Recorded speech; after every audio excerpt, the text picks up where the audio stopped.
السلام عليكم ورحمة الله وبركاته وإسلامي أصحابتي إذا سودوا هذا الصبح وناكسن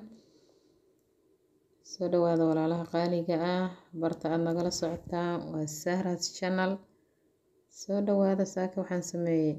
روتي صفتي هادو معان si fududna aan ku sameeyay waa quraac fudud ciyaalka ay ka heleen soo dhawaada markii kuugu horreysay daytay channelka subscribe haddii aad hore noola joogtayna waad ku mahadsantahay la joogitaankaada nala jooga ha naga tagin leegta iyo commentiga waa xaggaaga waad mahadsantihiin soo dhawaada walaalahay halkan waxaan ku haystaa nus kiilo bur ah faxisada qoyan haaf yar ayaan ka isticmaalayaa waa nus kiilo burka aan isticmaalayo waxaan ku darayaa xabad ukun ah waxaan ku daray malgacad sokor ah malgacad caano booro ah in yar oo milix ah waan qasayaa marka biyaha diiran ayaan ku qasayaa wixii aan dib ugu soo darayana waan in la wadaagi doonaa soo dhawaada walaalahayga qaaliga ah waad ku mahadsantihiin daawashadiina channelka subscribe noo saara like iyo comment iyo share masha Allah asxaabay haddana waan xashayaa saf fiican in loo xasho weeye waxaan ku soo daray butter marka waxaan soo saartay halkaas butterkii ayaan ku xashayaa soo soft u noqdo videoga la dhamaadka fiirso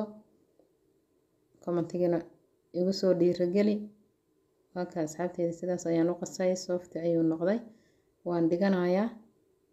intuu noo soo faxayo waxaan sameysanayaa waxyaabihii kale disi ayaan dabka soo saartay laba xabo ukun ayaan ku shubtay 3 malgacad oo sokor ayaan ku daray waa quraac fudud aad iyo aad u fudud qof kastana uu sameyn karo waxaan ku soo daray waraango 2 malgacdood ah koob caano ayaan haystaa oo ku karinayaa waa waraanga iyo ukun iyo sokor iyo caano intaas ayaan karinayaa in yar oo butter ayaan haddana ku daray saxan ayaan ku soo gudisanayaa sidaan ay iigu diyaarsan tahay qaybtan ma fahanteen saxankan ayaan ku soo shubtay hadda waxaan ku laabanaynaa marka burkii oo noo soo faxay burkii waa kana uu soo buuxsamay weelkii softi waa isaga dhan aad buu u jilicsan yahay marka waan jarjaranaynaa haddana si yar oo kuskuusan ayaan u jaranaynaa hadduu ilaahay yiraahdo ila socodee ya marka sidaa yar yaraan u jaranayaa asxaabteyda gobolkaas kuskuuska ayaan ka dhiganayaa si dhuudhuuban waad ka dhigan kartaa adiga ayaa xor ah birta ayaan soo saartay hanoo yar yaalo wax yar kadib ayaan ku soo laabtay bakeeriga ayaan soo qaatay dhaxda ayaan kaga riixayaa si meel god ah ay igu soo baxdo kadib waxaan gudaha gelinayaa qaybtii wixii aan soo karsaday ukuntii iyo waraangadii iyo innaba caadi maahan carafta softiga waad ka yaabaysaa waa kan markaan soo wada saaray